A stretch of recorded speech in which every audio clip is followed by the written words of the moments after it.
L'instant est solennel.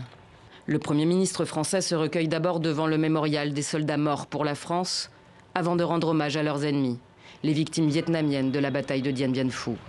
Une bataille d'une extrême violence, 56 jours de bombardements et de combats, parfois même au corps à corps. Elle se solde le 7 mai 1954 par la défaite de la France et l'indépendance du Vietnam. Quelques 13 000 hommes ont péri ou disparu. Nous avons des relations intenses et qui vont croissantes avec le Vietnam. Et il me semblait qu'il était utile, au moment où ces relations se développent, de regarder notre passé commun de façon apaisée, de façon respectueuse. Plus de 60 ans ont passé et eux aussi souhaitent regarder vers l'avenir malgré des souvenirs douloureux.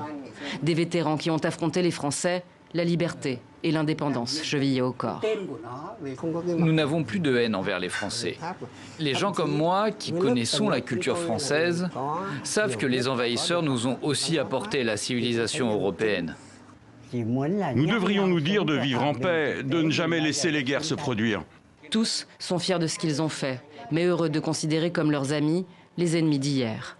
Mais si la France et le Vietnam entretiennent des relations diplomatiques depuis près d'un demi-siècle, cela faisait 25 ans depuis la visite de François Mitterrand qu'un haut responsable français ne s'était pas rendu sur le site de Dien Bien Phu.